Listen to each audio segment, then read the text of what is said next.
Odprto. Pogovori o prostoru, arhitekturi in oblikovanju. V tokratnem podkastu govorimo o oblikovanju notranjih prostorov, o interjerju, o opremi prostorov, v katerih živimo. Pogovarjali se bomo z arhitektko Petro Zakrajšek, ustanoviteljico arhitekturnega biroja Gao Arhitekti. Na področju oblikovanja notranjih prostorov uspešno deluje že 20 let. Za najboljši zasebni interjer, ki ga je oblikovala v Ljubljani, je lani prejela prestižno mednarodno nagrado European Property Awards. Znotraj stavb ljudje preživimo več kot 20 ur na dan. Že za voljo tega dejstva bi se nam splačalo, da bivamo, delamo, se ukvarjamo s športom in se zabavamo v kakovostno zasnovanih in urejenih prostorih. V takšnih, ki blagodejno in spodbudno vplivajo na nas. Eden največjih arhitektov prejšnjega stoletja je dejal: prostornost, svetloba in red so za človekovo življenje enako pomembni kot hrana ali postelja. Ko stavbo zgradimo, je v njej veliko praznih prostorov. Da prostori postanejo sobe, moramo vanj postaviti pohištvo. Celo več. Premisliti moramo, kaj vse bomo tam počeli, da bomo imeli dovolj prostora za vse naše dejavnosti. Prostor te določi, ko vanj stopiš. Z enim samim pogledom lahko natančno poveš, kje si. Vpliva na naše počutje in vpliva na naše obnašanje. Soba je lahko prijetna in sproščeno se bomo sprehodili po njej. Morda je hladna z rezkim vonjem, ki se nam bo zajedel v nosnice. Pogled na prostor okoli nas nam sporoča, kdo so ljudje, ki v njem živijo in kaj počnejo. Sobe so v resnici zelo dober komunikator. Določajo vrednost in v našem predstavnem sistemu tudi velikost prostora. Imamo 2, 3 ali 4 sobna stanovanja. Poznamo tudi garsonjere. In v današnji dobi vse pogosteje luksuzna nadstandardna stanovanja. Toda kaj vse te prostore določa? Kakovost življenja v notranjih prostorih ni odvisna samo od njihove vrednosti, izražene v evrih ali kvadratnih metrih. Neskončno prehajajoč in svobodno oblikovan odprt tloris stanovanj se prav tako prej ali slej sooči s prostori za naše vsakdanje aktivnosti. Sobami. In pogosto vprašanje, namenjeno arhitektom, se glasi: bi lahko tukaj naredili še eno sobo? Petra, pozdravljena. Življenka. Kako si? Dober. Kaj ti odgovoriš svojim strankam, ko te vprašajo? Če te vprašajo, a lahko tukaj imamo še eno dodatno sobo? Ja, jaz jih ponovadi povabim k nam v biro, preden jim odgovorim na to vprašanje. Pa mogoče skušam to temo zastaviti malo širše. To se pravi, ključno je tukaj vprašanje, zakaj potrebujejo to dodatno sobo, ali je to res izključno funkcionalna potreba, ali se da znotraj tega problema, da rabijo še eno sobo, mogoče neke stvari malo preorganizirati. Skratka, nekako jim skušam najprej predstaviti, kako mi razmišljamo o prostoru, in potem na podlagi tega prisluhniti, kaj dejansko je njihova potreba. Potem pa skozi nek naš način dela, to je, da vse stvari gledamo trodimenzionalno, ne zgolj kot tloris, ponuditi oziroma predstaviti neke rešitve, ki pa so seveda kompleksne. Zagotovo si v času svojega življenja, tudi profesionalnega, vstopila že v marsikateri prostor. Stanovanje, dvorano, knjižnico, kolesarnico, učilnico. Kaj je tisto, kar najprej opaziš? Kaj je tisto, kar te pri prostorih navdihuje? Najprej to seveda vedno svetloba. To se pravi, ali gre za naravno svetlobo ali za umetno svetlobo, ampak osvetlitev prostora se mi zdi, da je tisti nek prvi stik z samim volumnom, da nekako nakazuje neko, strast v samem prostoru, ki je potem lahko zelo zanimivo rešena, ki je lahko kot potencial samega prostora nadgrajena. Ampak to, kar v bistvu mene pritegne, je vedno nek koncept. Lahko gre za neke prostore, ki so popolnoma preprosti, pa z nekim premišljenim oblikovanjem v smislu, da se jaz nekje počutim varno v enem kotičku, da se v drugem začutim neko prostornost, da imam neko prosto pot do okna, pa lahko pogledam čez njega. To se pravi, v nekem smislu bi rekla, mini scenarij ali pa mini film enih občutkov v prostoru. Pritegne me tudi von, naprimer, ne? To se pravi, vsa čutila tukaj delujejo. Če jaz vstopim v neko hišo, ki je v alpskem svetu, pa zadiši po lesu, se mi zdi, da me takoj pritegne. Tako da, ja, vsi čuti tukaj delujejo, predvsem se mi zdi, da gre pri prostoru za neko ravnovesje, ki mu mi, Evropejci, ki tega pač ne poznamo in nimamo vseb, rečemo feng shui, pa se mogoče naslanjamo na neka pravila, na neke tabele, pa mreže in tako naprej. Naprimer, Azijci imajo pa to vseb. To se pravi, oni s tem rastejo, s tem občutkom neke harmonije, ali odprtega ali zaprtega prostora. Mene je mogoče moje življenje v Aziji zaznamovalo v tem smislu, da sem nekako to nezavedno osvojila, pa je mogoče postalo en del moje duše in zdaj po 20 letih, ko sem se naučila uporabljati osnovna orodja oblikovanja, te intuiciji kar zelo zaupam in ji sledim. To je bila daljna Japonska, ta tvoja azijska izkušnja. Tam si delala v prestižnem oziroma v zelo dobrem biroju SDG in prav tam si dobila ta navdih za ukvarjanje z interierjem. Kaj je bilo tam tako močnega, tako navdihujočega, da te je v bistvu usmerilo za celotno tvoje profesionalno nadaljnje življenje? Jaz mislim, da navdih je prišel že veliko prej, ko sem bila še otrok, ko sem bila stara 12 let, pa sem občudovala arhitektko, ki je opremljala našo hišo, pa se je mogoče skozi mojo življenjsko pot ta navdih, ne da se je izgubil, ampak mogoče sem dvomila vase z nekimi tudi odločitvami, ki sigurno niso bile najboljše. Pa se mi zdi, da potem Japonska ga je nekako spet obudila, ne toliko mogoče navdih za interier, to je bilo vedno v meni, ampak bolj neko zavedanje, da sem sploh sposobna v smislu prostora, oblikovanja in teh stvari, ker način, naprimer, kako sem jaz delovala tudi na fakulteti, je bil pač tak, da jaz nisem našla ta pravega orodja ali pa orodja, v katerih klasična neko skiciranje, pa te stvari meni pač niso ležale. In jaz potem, ko sem odkrila, da lahko ti v interieru razmišljaš tudi takoj že trodimenzionalno, pa po drugi poti, me je v bistvu potem spet utirilo v to pot, ko sem si jo že od nekdaj želela. Drugače pa v Aziji ni bilo nič glamuroznega, ko sem delala v tem biroju, zelo prvinsko so me prve 14 dni dali v eno garažo rezati ene nosilce, tako da ni bilo, ampak nekako so videli, da sem zdržala, da očitno imam neko vztrajnost v sebi in sem pol tako zelo hierarhično napredovala, šla najprej za računalnik, pa so me naučili v kanžiju projektirati, niso bile to nobene velike stvari, jaz sem bila tam res na repu.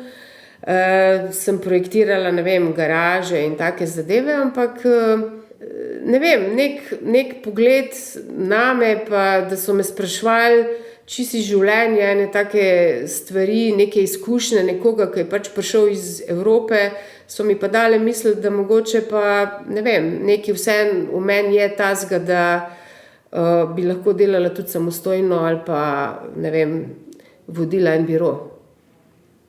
Se pravi, tekom izkušenj in tekom življenja si prišla do tega, da že 20 let vodiš arhitekturni biro Gao Arhitekti. V širšem timu je zaposlenih 5 arhitektov in oblikovalcev. Resno pristopate k svojim naročnikom, imate odmevne, tudi mednarodne projekte. Za svoja dela ste prejeli najboljšo in največjo nagrado European Property Awards. Kako si doživela uvrstitev in potrditev svojega dela?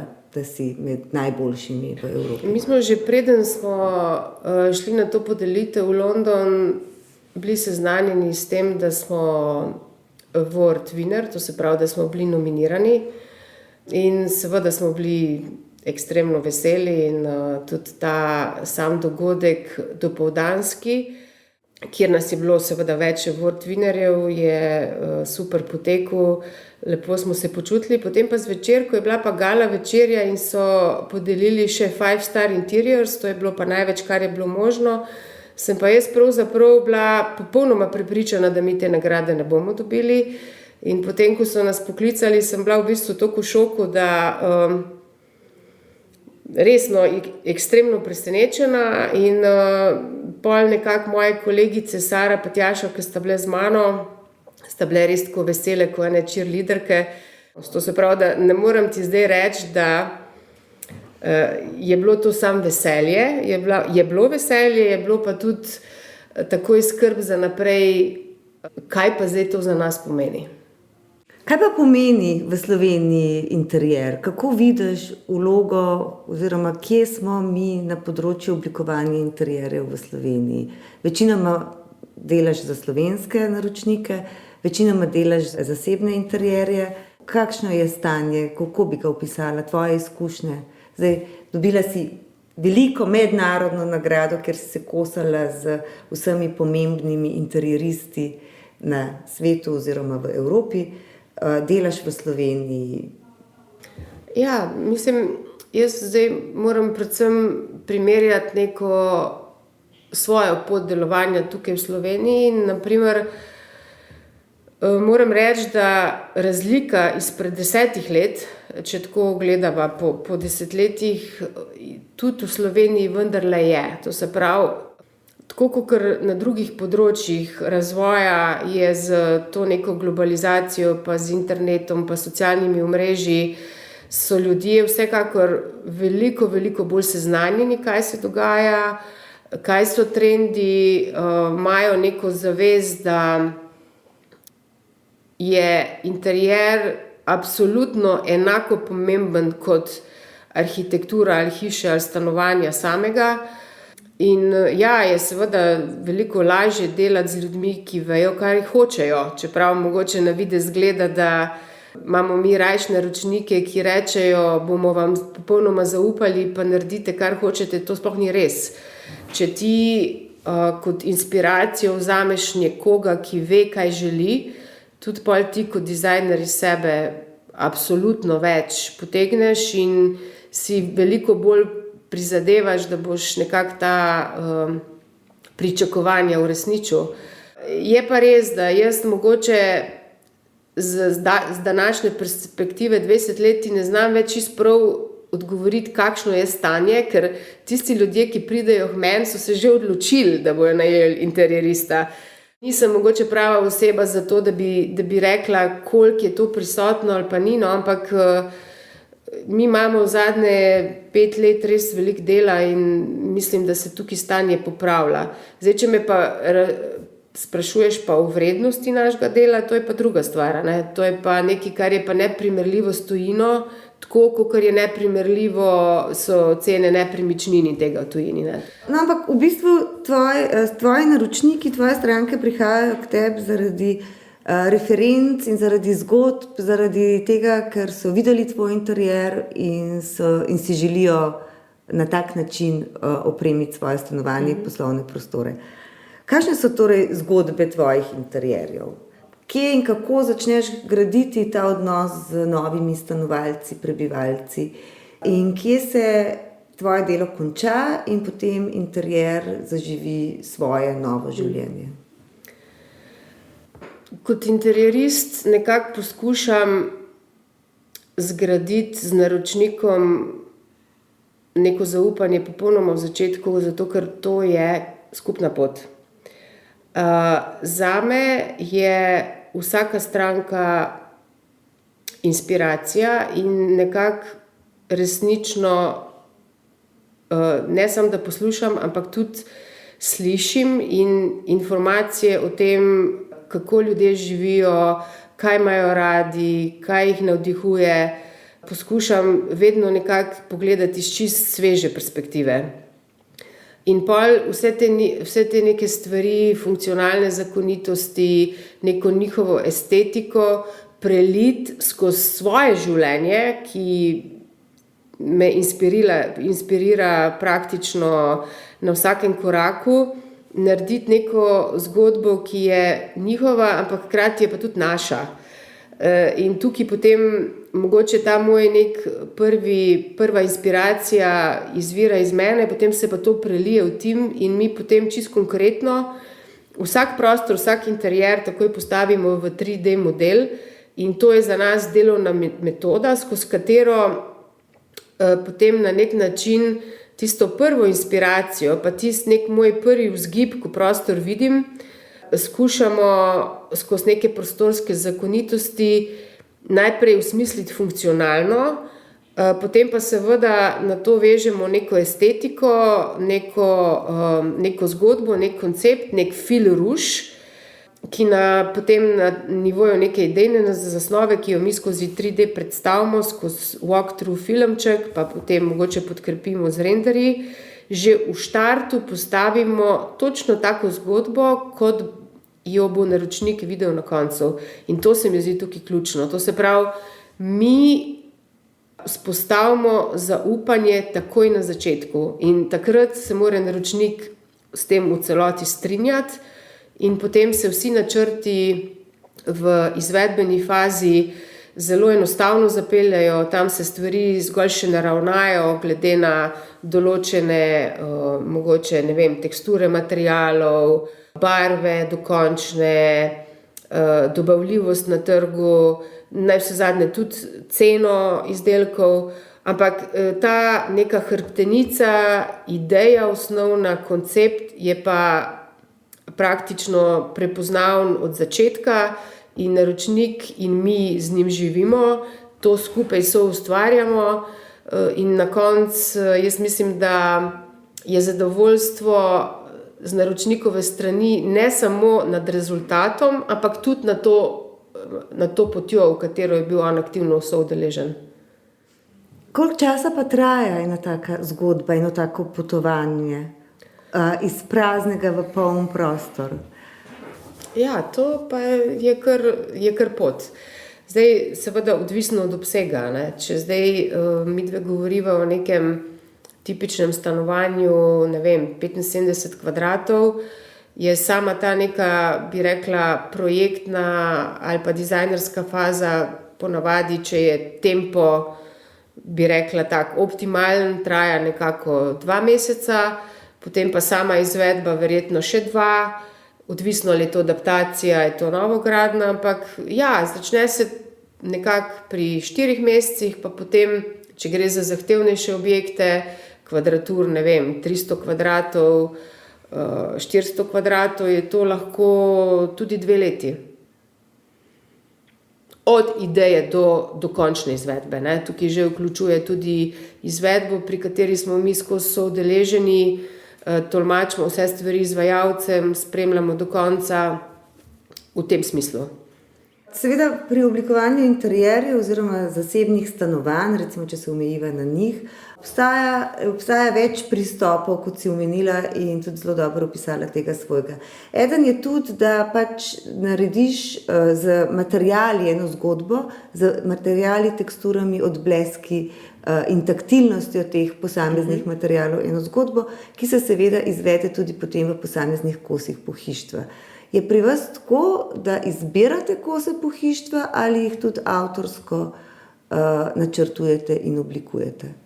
V bistvu delamo kombinacijo obojega. To se pravi, vse te stvari, kot so večji elementi, kot so kuhinja, ne vem, vgradne omare, vse te stvari, ki se nekako prilegajo prostoru, ponavadi naredimo po meri. To se pravi, jih oblikujemo, zberemo materiale, barve, dodatke. Kar se tiče pa tipskih kosov, to so pa v glavnem stvari, ki so poudarki ali pa pika na i, govoriva o klubskih mizicah, jedilnih mizah, stolih, na katere se mora stranka usesti in jih tudi funkcionalno preizkusiti. To so pa v bistvu tiste, bi rekla, dodatne tipske zadeve, ki dogradijo ta naš v bistvu po meri narejen interjer. V duhu podnebne krize se stavbam in arhitekturi naprtuje kar en tak močno breme, da smo kot arhitekti in kot graditelji odgovorni za vrsto negativnih učinkov tako na samo okolje, na naravo, kot tudi na posameznega človeka. Interjer je tisti del stavbe, ki je v najbolj pristnem delu, ki je v najbolj pristnem stiku z samim uporabnikom. Bistvene človeške oziroma osnovne človeške potrebe so ostale enake skozi zadnjih 100 let, recimo. Bistveno se pa je spremenila tehnologija. Tehnologija, ki omogoča določen način bivanja, hkrati pa tudi tehnologija kot orodje, s katerim lahko dosežemo neke učinke v interjerju. Kako to vpliva po tvojem na interjer?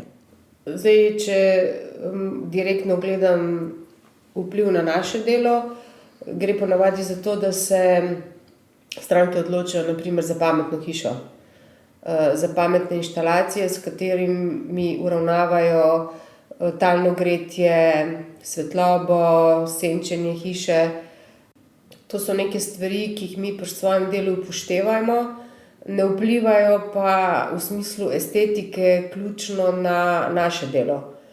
Zdaj, če me vprašaš osebno, jaz sem še vedno pristaš, da luč prižgeš na stikalu, pa da, ne vem, kamin prižgeš z ognjem, ne, ampak pa da zjutraj, ko vstaneš, sam dvigneš roleto, ampak to je zgolj moja osebna afiniteta in jaz kot dizajner prisluhnem temu, da pač ljudje razmišljajo drugače in da jih ta tehnologija zanima, vznemirja in da pač želijo svoj dom in hišo upravljati na ta način. Na estetiko pa pravzaprav to v nobenem kontekstu ne vpliva.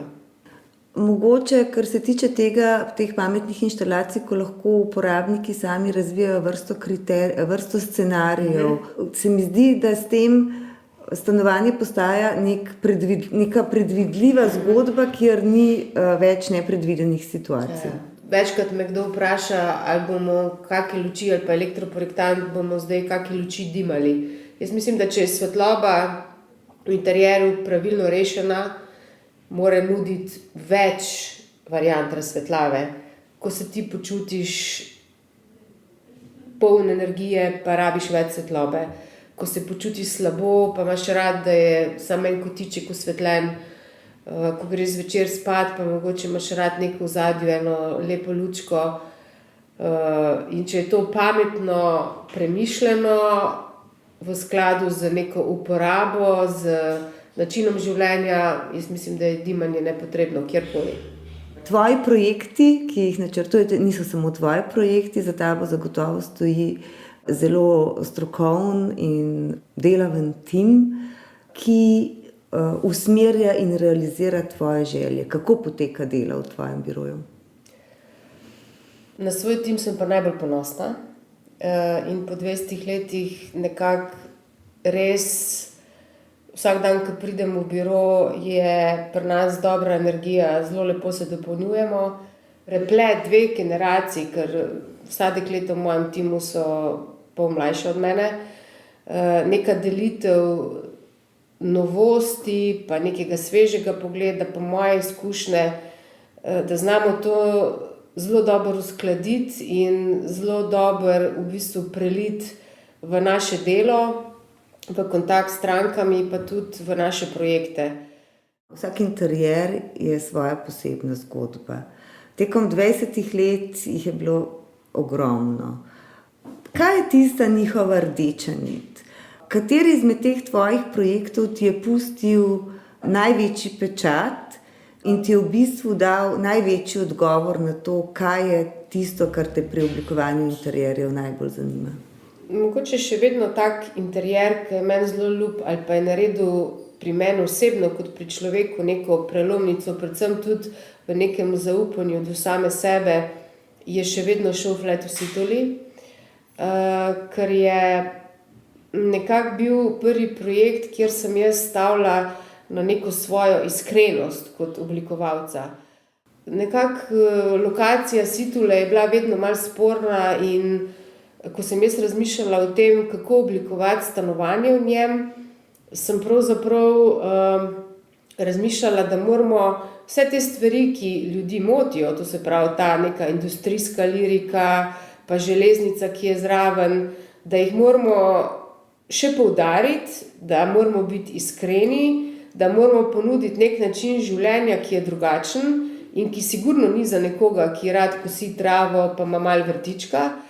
To mi je čisto konceptualno kot dizajnerju dalo misliti, da je ta iskrenost, ki jo jaz nekako vse imam tudi kot človek, da se je ne smem sramovati in da jo moram v svoje delo preliti. In to se mi zdi, da je mogoče ta filozofski, mogoče malce vidik naših interjerov, ker mi dejansko od same zasnove pa do potem detajlov nikdar nočemo ničesar skrivati, nikdar nočemo nekaj kar tako malo pustiti, pa to pa zdaj ni važno. Skušamo biti res iskreni do konca in se tudi za nek koncept, ki ga predstavimo, iskreno borimo.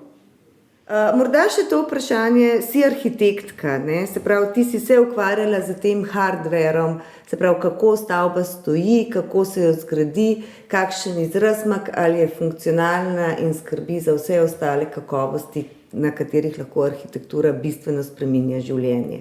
Kako vidiš odnos med arhitekturo in interjerjem? Ali je dober interjer vedno posledica dobre arhitekture? Vsekakor, ampak ni pa nujno. Ne? To je, tako v življenju imamo pravila, pa se pravila lahko tudi kršijo. Ne? Mi smo že tudi naredili kak zelo lep interjer v arhitekturi, ki mogoče ni bila tako lepa. Jaz mislim, da je ključna tukaj povezava ali pa za neko kvaliteto bivanja. Se mi zdi pa, da je ta povezava pa ključna. In jaz tukaj strašno pogrešam to sodelovanje med arhitekti, ki oblikujejo volumen, ki projektirajo zgradbe in med nami interjeristi.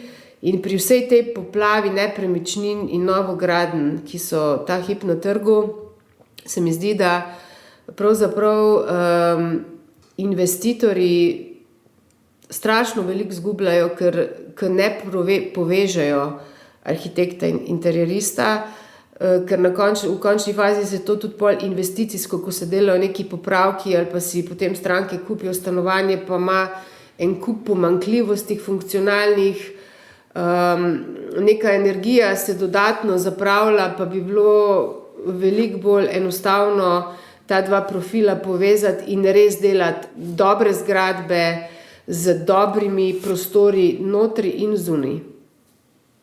Praznujete 20 let in svojo 20-letnico ste se odločili, da boste praznovali na prav poseben način. Naredili boste sprejem na slovenski ambasadi v Londonu. Zakaj? Jaz mislim, da gremo naprej. To se pravi, slovenski trg je mali, način življenja podoben. Jaz sem pač človek, ki je nemiren v sebi in vedno išče neke nove izzive in London je od nekdaj mesto, s katerim sem bila povezana prek prijateljev, ki jih imam tam, prek svoje babice in dedka, ki sta tam živela, prek arhitektov Squire & Partners, s katerimi že 10 let tako ali pa drugače sodelujemo. London je mesto, ki je zame najbolj globalno, ki ima najbolj zanimivo strukturo ljudi, kjer je res cel svet in jaz mislim, da nekako moramo najti tam tudi neko svojo nišo, ki nam bo že spet preusmerila tok ali pa razširila naš miselni vzorec na nekaj svežega, nekaj novega. Petra, najlepša hvala in vso srečo v Londonu in še naslednjih 20 let. Hvala tebi, Lenka.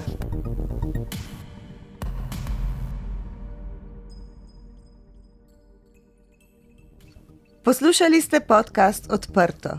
Prvi slovenski podcast o arhitekturi, ki ga je pripravila ekipa OHS. Za akustično ugodje je skrbel studio Sonolab. Odprte hiše Slovenije se zavzemajo za dobro arhitekturo, ki je namenjena vsem ljudem. Prisluhnite nam vsakič, ko boste o prostoru želeli izvedeti več.